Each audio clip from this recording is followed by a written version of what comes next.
అందరికీ నమస్కారం అండి. ఈరోజు కథ. అమ్మ, నాకు ఈ పెళ్ళి ఇష్టం లేదు. ఊర్మిళ మాటలకు కాత్యాయని తుళ్ళిపడింది. మంచి కుటుంబం, అబ్బాయి రూపసి, విద్యాధికుడు, ఆర్జనాపరుడు, పిల్లనిచ్చుకునే తల్లిదండ్రులు ఇంతకన్నా కోరుకునేది ఏముంటుంది? మంచి రోజు చూసి రేపో మాపో ముహూర్తాలు పెట్టుకుందామనుకుంటున్న తరుణంలో ఇదేమిటి ఇలాగంటుంది? ఎలా చూసినా తమ స్థాయిని మించిన సంబంధం. ఏ కారణంగా కూతురిలా సాహసించి మాట్లాడుతుందో కాత్యాయనికి కొరుకుడు పడడం లేదు. 3 ఏళ్లుగా రకరకాల సంబంధాలు వచ్చాయి. సరిజోడు కాదనో, పద్ధతైన మనుషుల్లా లేరనో, ఆర్థికంగా సరితూగలేమనో ఏవేవో కారణాలు. ఏ ఒక్కటి ముడిపడలేదు. పెళ్లి ఆలస్యమవుతున్న కొద్దీ వయసు మీరిపోతుందేమోనన్న భయం. తమ కాలంలో పిల్లలు ఒకరినొకరు ఇష్టపడుతున్నారా లేదా అన్నంతవరకే చూసేవాళ్ళు తప్ప మిగతా విషయాలన్నీ పెద్దలే మాట్లాడుకుని కాయపరుచుకునేవాళ్ళు. ఇప్పటి పరిస్థితి అలా లేదు. పెద్దల ఇష్టాయిష్టాలు నామమాత్రంగా ఉంటున్నాయి. ఎందుకు ఇష్టం లేదు అడిగింది కాత్యాయిని. సమాధానం రాలేదు. మరోసారి రెట్టించింది కూతుర్ని. ఈ కాలం పిల్లలకి మేం చెప్పలేం తల్లి.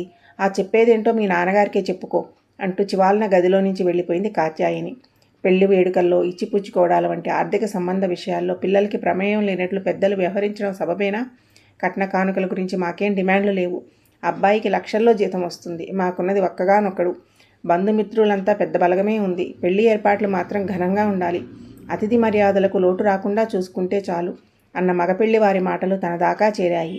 ఆ మాటలు వాళ్ళంటే తమ వాళ్లకు మరింత గౌరవాన్ని కలిగించినట్లు ఊర్మిళ గ్రహించింది. ఊర్మిళకి ఇద్దామనుకున్న ఫ్లాట్ అమ్మితే 60 లక్షల దాకా వస్తుంది. వాళ్ళెటు కట్నాలు అడగడం లేదు కదా. వచ్చిన డబ్బుతో ఘనంగా పెళ్లి జరిపించేసి మిగిలిందేదో బంగారం కొని పిల్ల ఒంటి మీద పెడితే సరిపోతుంది అంటూ సులువుగా సమస్యను తేల్చేశాడు తండ్రి. ఆ ప్రస్తావన వింటూనే తన మనసులో ఒక్కసారిగా రేణుకక్క మెదిలింది. పెద్దమ్మ కూతురు రేణుక అంటే ఊర్మిళకు ఎంతో ప్రాణం. ఇద్దరి మధ్య వయసు అంతరం 7 ఏళ్లున్నా ఆ అంతరం స్నేహానికి అవరోధం కాలేదు. తోడబుట్టిన వాళ్ళలాగా కలిసిమెలిసి ఉండేవాళ్ళు. ఇద్దరి మధ్య ఎలాంటి అరమరికలు లేని ఆత్మీయ సంబంధాలు ఇప్పటికీ కొనసాగుతూనే ఉన్నాయి. ఈ పెళ్లి సంబంధం గురించి తను చెప్పగానే రేణుక చాలా ఆనందపడింది. అన్ని విధాలా తగిన సంబంధమేనంటూ మెచ్చుకుంది. అయితే ఆ రోజుల్లో మగపెళ్లివారు రేణుక సంబంధం గురించి ఎలా మాట్లాడారో ఇప్పుడు వీళ్ళు అలాగే మాట్లాడుతున్నారు. ఆర్థికంగా బాగా కలిగిన కుటుంబం. కోడలు చక్కని చుక్క కావాలని కోరుకున్నట్టే రేణుక ఉండడంతో పైసా కట్నం అక్కర్లేదన్నారని, పెళ్లి మాత్రం తమ స్థాయికి తగ్గట్టు ఘనంగా జరిపించమన్నారని ఊరంతా విశేషంగా చెప్పుకున్నారు. రేణుక ఎంతో అదృష్టవంతురాలని అంతా మురిసిపోయారు. పెదనాన్న కూడా పెళ్లి ఖర్చుకే మాత్రం వెనకాడలేదు. ఊరంతా పందిరేసి రంగవల్లు లద్ది ఎక్కడెక్కడి నుండో వంటవాళ్లను, వడ్డన వాళ్లను, సినీ సెట్టింగుల వాళ్లను, విద్యుద్దీపాల వాళ్లను రప్పించి పెళ్లి అంగరంగ వైభవంగా జరిపించారు. తెలిసినంతలో ఆ రోజుల్లో అంత గొప్పగా జరిగిన పెళ్లి మరొకటి లేదన్నట్టు కథలుగా చెప్పుకున్నారు. తను అలాగే అనుకుంది. పెళ్లి ఖర్చుల కోసం రేణుకకు పసుపు కుంకాల కింద ఇద్దామనుకున్న 2 ఎకరాల మామిడి తోట అమ్మేశారు. పెళ్ళైన 2 ఏళ్ల తర్వాత 12 బిడ్డకు తల్లయింది రేణుక. మధ్యలో ఒకసారి బంధువుల పెళ్లిలో కలవడమే. పెళ్ళవక ముందంటే పండగనో పేరంటమనో ఏదో వంకతో తను వెళ్ళి 2-3 రోజులుండి సరదాగా గడిపి వస్తూ ఉండేది. బారసాలని కబురు చేస్తే తల్లితో కలిసి తను వెళ్ళింది. అమ్మతనం మూర్తి భవించిన రేణుక బొద్దుగా కూడా అనిపించింది. పాలిచ్చే తల్లి పుష్టిగా ఉండాలి కదే అంటూ తన ఆకారానికి తనే నవ్వుతూ కామెంట్ చేసింది. బంగారంతో చేసిన బ్రేస్లెట్ పిల్లాడి చేతికి తగిలించి తను ముద్దులాడసాగింది. ఏం ఉద్యోగం చేసి సంపాదించి తెచ్చా ఊర్మిళ అంటూ హాస్యమాడింది. ఈ మాత్రానికే ఉద్యోగం చెయ్యాలంటావేంటక్క? నువ్వు ఇప్పుడంటే తల్లిచాటు పిల్లవి, రేపు ఒక ఇంటి కోడలయ్యాక తెలుస్తుంది మన ఇష్టాలకు ఉన్న హద్దులేంటో అన్న రేణుక మాటల వెనుక ఏదో నిగూఢార్థం ఉందేమోనన్న అనుమానము కలిగింది. ఆ తర్వాత కొద్ది నెలలకే రేణుక తమ్ముడు పాండుకి పెళ్లి కుదిరింది. రేణుక పిల్లాన్ని తీసుకుని వారం రోజుల ముందే వచ్చింది. తను 2 రోజుల ముందే పెళ్లికి వెళ్ళింది. రేణుక ముఖంలో ఏదో దిగులు. ఒకప్పుడు చురుకుదనం కనిపించలేదు. ఒంట్లో బాగుండలేదేమోననుకుంది. పెళ్లికి రేణుక భర్త అట్టింటి వారు ఒక్కరూ రాకపోవడంతో చాటుమాటుగా నలుగురు కుసకుసలాడుతున్నారు. అక్క, బావగారు రాలేదేంటి? ఉండబట్టలేక అడిగేసింది తను. ఏం చెప్పని, రకరకాల బిజినెస్లు, టూర్లు, బిజీ కట్టేసి తీసుకురాలేంగా అంటూ ముఖాన నవ్వు పులుముకుంది. పెళ్ళయ్యాక కూడా 7-8 నెలలు రేణుక పుట్టింట్లోనే ఉండిపోయిందని తెలిసి రకరకాల అనుమానాలు పడుచూపాయి. భార్యాభర్తలు ఏవో గొడవ పడ్డారన్న విషయం చూసాయిగా బయటకు పొక్కింది. ఊర్మిళ బొట్టు, కాటుగా, పౌడరు, పెర్ఫ్యూమ్స్, నాప్కిన్స్ ఇలా మన ఆడవాళ్ళకి ఏవేవో వస్తువులు కావాలి. అన్నింటినీ భర్త మీద ఆధారపడే దుస్థితి ఉండకూడదు. అతని స్థితిగతులతో సంబంధం లేకుండా మనకంటూ ఒక ఆర్థికపరమైన సపోర్ట్ ఉండాల్సిందే. అది ఉద్యోగం కావచ్చు, ఆస్తి కావచ్చు. అంతేగాని ప్రతి చిన్న అవసరానికి భర్త దగ్గర చెయ్యి చాపాల్సి వస్తే విలువ ఉండదు. చులకనగా చూస్తారు. అందరు భర్తలు అలా ఉండకపోవచ్చు, కానీ కొందరైనా ఉంటారు. ఆ కొందరిలో మనం ఉండమన్న గ్యారంటీ ఏముంది? మా వాళ్ళు నా పెళ్లికి ఎంతో ఘనంగా చేసి పంపిస్తున్నామని సంబరపడ్డారే కానీ ఒట్టి చేతులతో నన్ను అప్పగింతలు పెడుతున్నామన్న స్పృహ లేకపోయింది. రేణుక మాటలను బట్టి వాళ్ళ మధ్య మనస్పర్ధలకు కారణం కొంతవరకు తను గ్రహించగలిగింది. ఎలాంటి సంధి ప్రయత్నాలు జరిగాయో తెలియదు కానీ ఆ తర్వాత కొద్ది రోజులకి రేణుక అత్తారింటికి వెళ్ళిపోయినట్లు తెలిసి సమస్య పరిష్కారమైనందుకు సంతోషించింది. ఏం లేదురా, పాండు పెళ్లికి డైమండ్ రింగ్ ప్రజెంట్ చేస్తానందట రేణుక. నీ ముచ్చట కోసం నేనెందుకు డబ్బు ఇవ్వాలి, మీ వాళ్ళని అడిగి తీసుకోమంటూ అబ్బాయి నిష్ఠూరమాడాడట. దాంతో మీ అక్కకి మనసు నొచ్చుకుంది అంటూ ఒకరోజు పెద్దమ్మ అసలు గొడవకు కారణమేంటో చెప్పేసింది.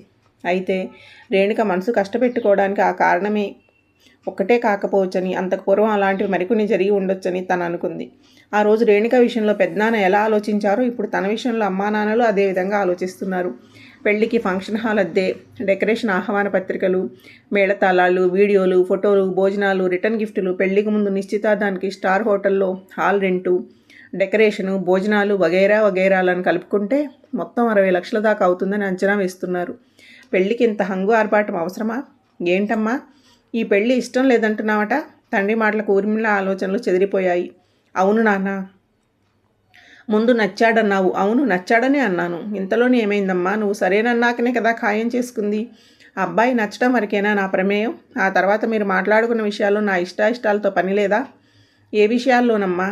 ఆచారాలు, పెట్టిపోతలు, ఆర్థిక విషయాలు మేం పెద్దవాళ్ళం మాట్లాడుకునేవి. వాళ్ళేం కట్ల కానుకలు గురించి గొంతెమ్మ కోరికలు కోరలేదు కదా. కాకపోతే పెళ్లి మాత్రం గొప్పగా జరిపించమన్నారు. సానుకూలంగా మాట్లాడింది తల్లి. అవును, అందులో తప్పే ఉంది. పెళ్లి తమ స్థాయికి తగ్గట్టు జరగాలన్నారు. అలాగే చేస్తామన్నాం. అంత ఘనంగా చేయడానికి అవసరమైతే డబ్బు మన దగ్గర ఉండాలిగా. నిజమే, లేదు. నీ పెళ్లి ఖర్చుల కోసం దాచిపెట్టింది పెళ్లి సింపుల్గా జరిపించడానికి సరిపోతుంది.